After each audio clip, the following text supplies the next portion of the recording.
নমস্কার, সুপ্রভাত। খবর দিন ভর নিয়ে আপনাদের সঙ্গে রয়েছে আমি জুনেলা। এসআইআর এর নামবাদ মালদার মানিকচকে সভা থেকে মমতা বন্দ্যোপাধ্যায় সুর সপ্তমে। এসআইআর এর নামবাদে অমিত শাহকে চ্যালেঞ্জ, তৃণমূল নেত্রীর হুঙ্কার, এবার টার্গেট দিল্লি। জয় বাংলা, জয় তৃণমূল, শীত গ্রীষ্ম বর্ষা তৃণমূলই ভরসা। এসআইআর এ আপনাদের অনেকের নাম কেটেছে, এখানে যারা উপস্থিত আছে কার কার নাম কেটেছে একটু হাত তুলবেন। হ্যাঁ,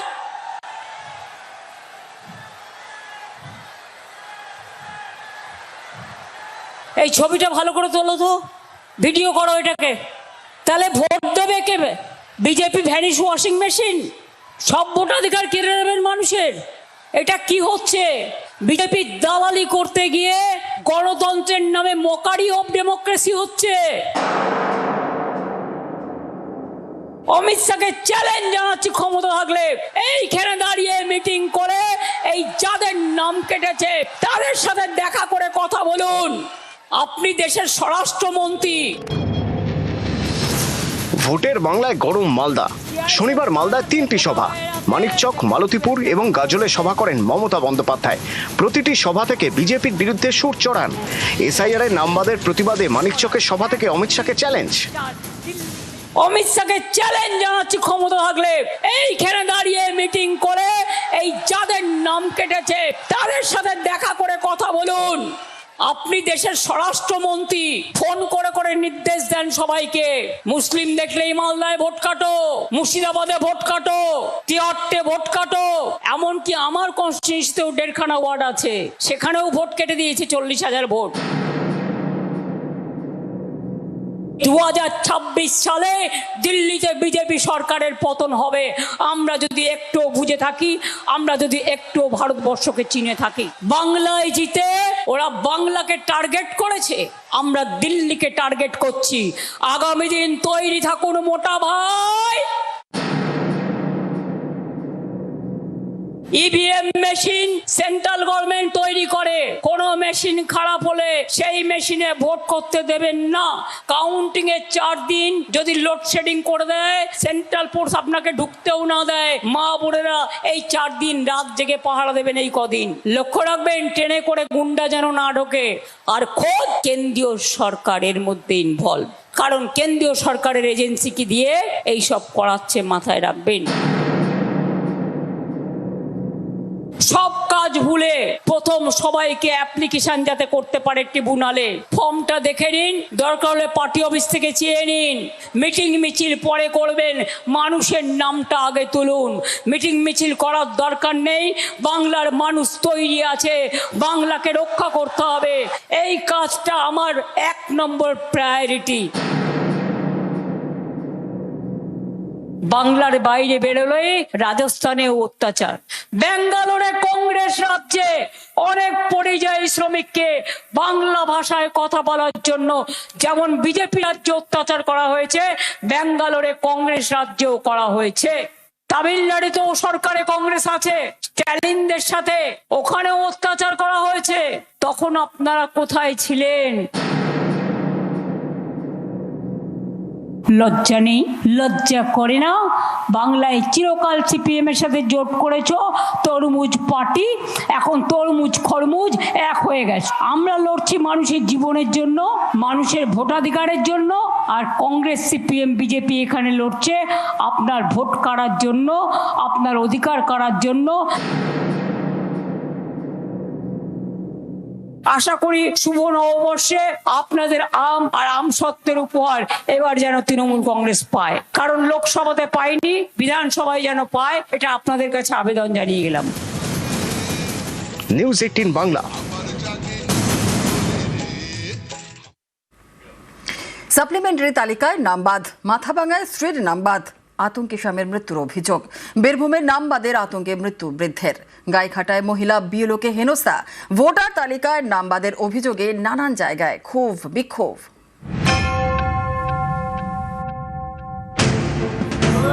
কোচবিহারের মাথাভাঙা, এখানকার শিকারপুরে 83 নম্বর বুথ।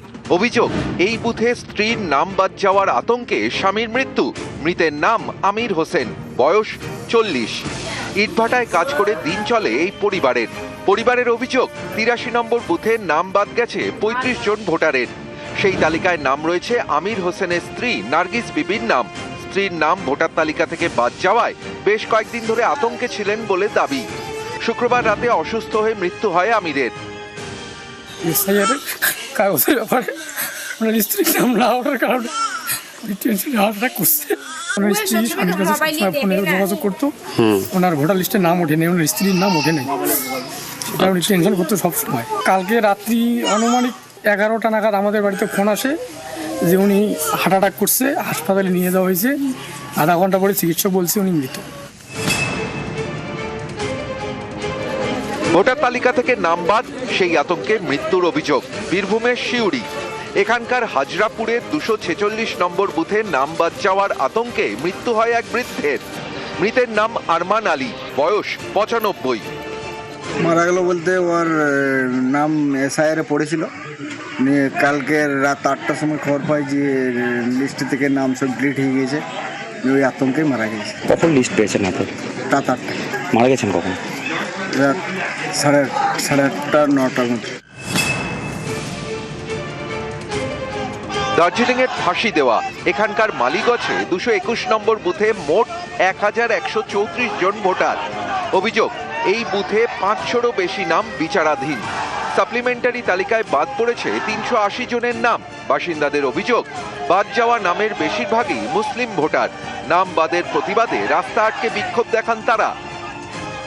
ভোটার লিস্ট থেকে নাম মুছে দেওয়া হয়েছে, সেটা কারণ আমরা জানতে চাই। সামনে ভোট রয়েছে, কিন্তু আগে তো আমাদের নাম তোলা হবে, তারপর ভোট দিতে দিব, না হলে আমরা বয়কট করবো ভোট। কেন আমাদের গ্রামে সব বেশিরভাগই, যে বেশিরভাগ মতো কি না 100%ই মুসলিম ভোটার কাটা গেছে। উত্তর 24 পরগনার বসিরহাট এখানকার চাপাপুকুরে 157 ও 158 নম্বর বুথে নাম বাদের অভিযোগ। 2 বুথে বাদ গেছে 838 জন ভোটারের নাম। স্থানীয়দের অভিযোগ, কোনো পরিবারের 8 জন, আবারও কোনো পরিবারের 4 জনের নাম বাদ গেছে। তার জেরে বিক্ষোভ দেখান স্থানীয়রা। চাপাপুকুরে 2টি বুথে মোট ভোটার 2498। 21 ভোটে এই বসিরহাট উত্তর বিধানসভা থেকে জেতে তৃণমূল। ভোটার তালিকা থেকে নাম বাদ যাওয়া অধিকাংশই মুসলিম বলে দাবি। আমাদের গ্রামের বৈধ নাগরিক যারা দীর্ঘদিন ধরে এখানে বসবাস করছে এবং তাদের যাবতীয় ডকুমেন্টস, প্রত্যেকটা বৈধ ডকুমেন্টস, এটা আমরা জানি। সেই বৈধ ডকুমেন্টস জমা দেওয়ার পরেও আমরা কি কারণে ডিলিট হলাম সেটা আমরা জানতে পারছি না। আমাদের প্রথম দাবি সেটাকে আমাদের জানানো। দ্বিতীয় দাবি হচ্ছে আমরা যাতে নাগরিকত্ব ফিরে পাই এবং আমাদের ভোটার লিস্টে নামগুলো চলে আসে, আমরা আগামী নির্বাচনে আমরা ভোট দিতে পারি, সেই ব্যবস্থাটা করা। উত্তর 24 পরগনার গাইঘাটা এখানকার 38 নম্বর বুথে নাম বাদের অভিযোগে মহিলা বিএলওকে হেনস্থার অভিযোগ।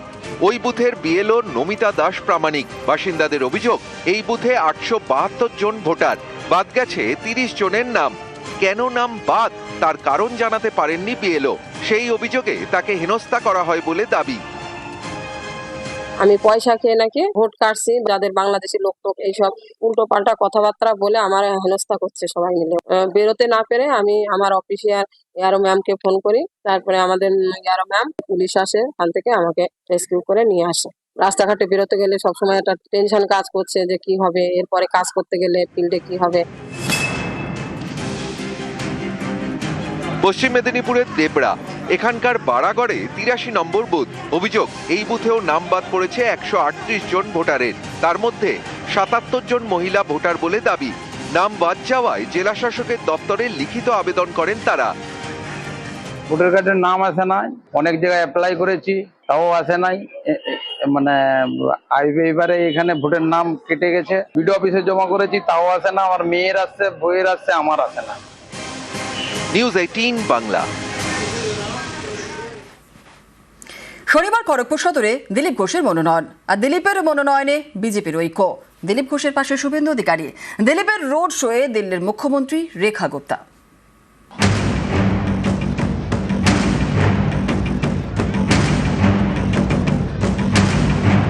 উড়িষ্যা, হরিয়ানা, মহারাষ্ট্র যদি জিততে পারি, পশ্চিমবাংলাও জিততে পারি, আর সেটা এবার লোকে দেখবে। নন্দীগ্রামের নমিনেশনে আমার সাথে ছিল, আজকে খড়গপুর সদরের নমিনেশনে আমি দিলীপ দার সাথে। খড়গপুর থেকে 1.5 লাখ ভোটে আপনি জিতবেন। 2016 সালের পর 2026 খড়গপুর সদরে বিজেপির প্রার্থী দিলীপ ঘোষ শনিবার মহকুমা শাসকের দপ্তরে মনোনয়ন জমা দিলেন তিনি। মনোনয়নের আগে খড়গপুরের গোলবাজারের রাম মন্দিরে স্ত্রী রিঙ্কু মজুমদারকে সঙ্গে নিয়ে পুজো দেন দিলীপ। সকাল 10:30 নাগাদ পুজো দিয়ে ট্যাবলোই চড়ে রোড শো। সেখানে চমক, দিলীপ ঘোষের পাশে শুভেন্দু অধিকারী।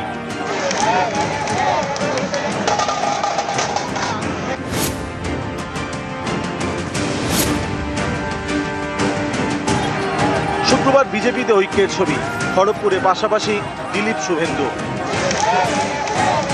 দিলীপদা নন্দীগ্রামের নমিনেশনে আমার সাথে ছিল, আজকে খড়গপুর সদরের নমিনেশনে আমি দিলীপদার সাথে। খড়গপুর থেকে 1.5 লাখ ভোটে আপনি জিতবেন। এদিন দিলীপ ঘোষের রোড শোয়ে ছিলেন দিল্লির মুখ্যমন্ত্রী রেখা গুপ্তা।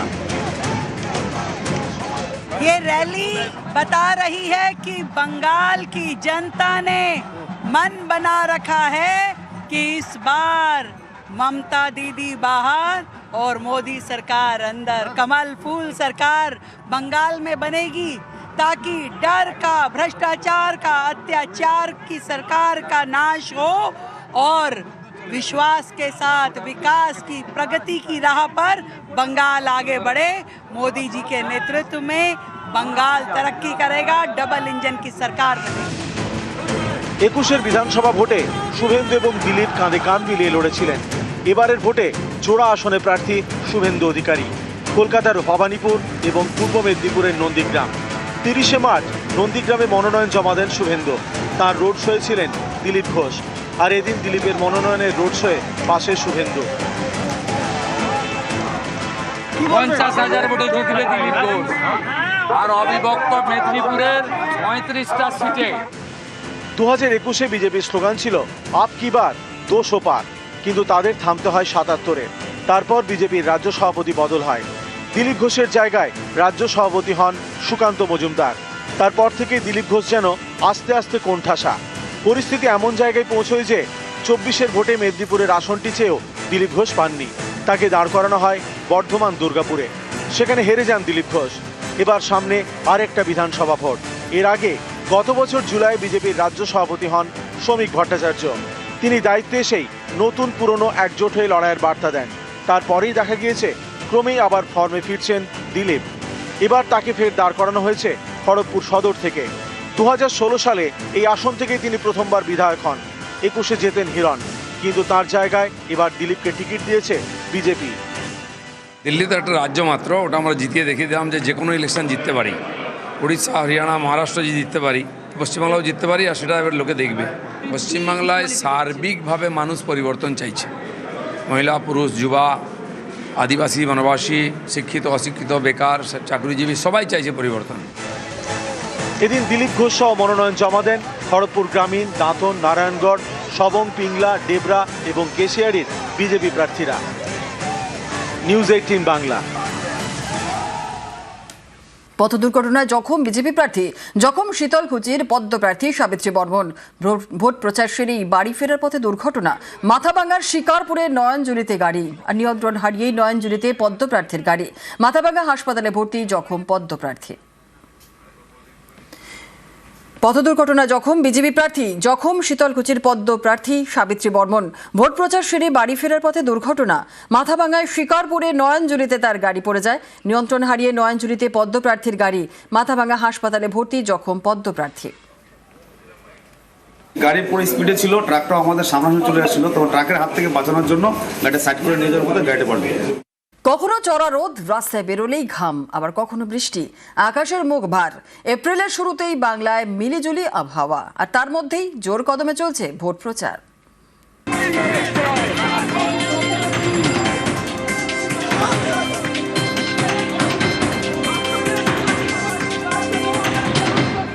তিনশো 65 দিন আমরা মানুষে বললাম যে আমরা পথে থাকি। শীত, গ্রীষ্ম, বর্ষা, তৃণমূলই ভরসা। আমাদের কাছে রৌদ্র, তীব্র গরম, ভীষণ ঠান্ডা, কিংবা বিশাল বর্ষা, প্লাবন, সেগুলো আমাদের অন্তরায়। একটা দায়িত্ব আমাকে একটা পার্টি দিয়েছে যে 37 হোক আর 40 হোক করতে হবে। ভগবানের কৃপায় স্বাস্থ্য ভালো আছে, জল খাচ্ছি, ইলেকট্রল খাচ্ছি, আর কি।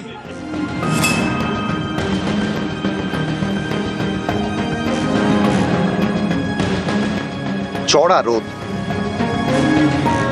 রাস্তায় বেরোলে ঘেমে স্নান, আবার পরদিনই আকাশের মুখ ভার, কখনো মেঘ কখনো বৃষ্টি। বাংলা এখন ভোটের মরশুম। বৃষ্টি হোক কিংবা রোদ, ভোট প্রচারের সুর চড়া।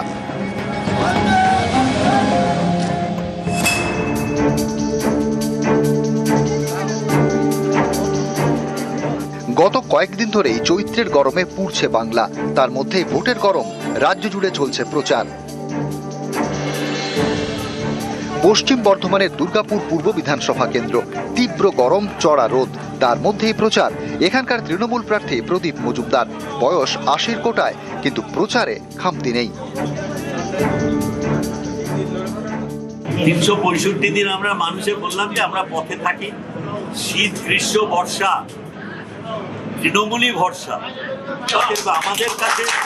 আমাদের কাছে রৌদ্র, তীব্র গরম, ভীষণ ঠান্ডা কিংবা বিশাল বর্ষা, প্লাবন, এগুলো আমাদের অন্তরায়। যে আমরা তো মানুষের সঙ্গে থাকি, মানুষ আমাদের প্রতি সহানুভূতিশীল হয়ে কেউ ডাক দেন, কেউ বা জল দেন, এগুলো একটা আমাদের সাংস্কৃতিক বৈশিষ্ট্য। একই ছবি কলকাতাতেও, গরমে হাঁসফাঁস, তবে প্রচারের রাশ আলগা করতে চাইছেন না কেউই। তৃণমূল বিজেপির পাশাপাশি জোর কদমে প্রচার সারছে বামেরাও। এই গরম, তার মধ্যে প্রচারে বেরোতে হচ্ছে, প্রিকশন কি নিচ্ছেন প্রচারে? প্রিকশন যেটা হচ্ছে মানুষের আশীর্বাদ। জল সঙ্গে নিয়ে বেরোচ্ছেন? একটু জল আছে, একটু গ্লুকন-ডি দিয়েছি। একটা দায়িত্ব আমাকে একটা পার্টি দিয়েছে যে 37 হোক আর 40 হোক করতে হবে। ভগবানের কৃপায় স্বাস্থ্য ভালো আছে, জল খাচ্ছি, ইলেকট্রল খাচ্ছি, আর কি। আমরা তো রাস্তায় নেমে সারাদিনে কাজ করা মানুষ, আমাদের এইসব রোদ ফোদ, আমি 10 বছর কাউন্সিলর ছিলাম, সারাদিনে এই ওয়ার্ডে ঘুরে বেরিয়েছি, আমাদের অভ্যাস আছে। রোদ মিটিং মিছিল তো আমরা রোদেই করি, গরমেও করি, ওইটা আমাদের কোনো আমরা ঘামেই তো বামপন্থীরা। তবে হ্যাঁ, রোদে সবার যেমন কষ্ট, আমাদের তো একটু কষ্ট হবে। জল খাচ্ছি বেশি করে। এবার আবহাওয়া দপ্তর জানালো, সামনের সপ্তাহে গরমে কিছুটা স্বস্তি। 5 এপ্রিল থেকে হাওয়া বদল, একাধিক জেলায় নামবে স্বস্তির বৃষ্টি। 5 তারিখ থেকে পরবর্তী 3-4 দিনে দিনের তাপমাত্রা বেশ খানিকটা কমে যাবে, প্রায় 3 থেকে 4 ডিগ্রি মতো। বৃষ্টিপাতের সম্ভাবনা দক্ষিণবঙ্গে বাড়ছে। 5 থেকে 6 তারিখের মধ্যে বিক্ষিপ্তভাবে বৃষ্টিপাতের সম্ভাবনা থাকবে, বজ্রবিদ্যুৎ সহ, সাথে দমকা হাওয়া কোথাও কোথাও। 5 থেকে 6 তারিখের মধ্যে বিক্ষিপ্তভাবে বৃষ্টিপাতের সম্ভাবনা রয়েছে। 7 থেকে 9 তারিখের মধ্যে সম্ভাবনা আরও বাড়বে কলকাতা পার্শ্ববর্তী অঞ্চলের জন্য। 5 থেকে 6 তারিখের মধ্যে উত্তরের জেলাগুলোয় বিক্ষিপ্তভাবে হালকা থেকে মাঝারি ধরনের বৃষ্টিপাত, বজ্রবিদ্যুৎ সহ। বৃষ্টিপাতের সম্ভাবনা উত্তরবঙ্গের জন্য বাড়বে 7 থেকে 9 তারিখের মধ্যে, এবং তীব্রতাও বাড়ার সম্ভাবনা রয়েছে। নিউজ 18 বাংলা।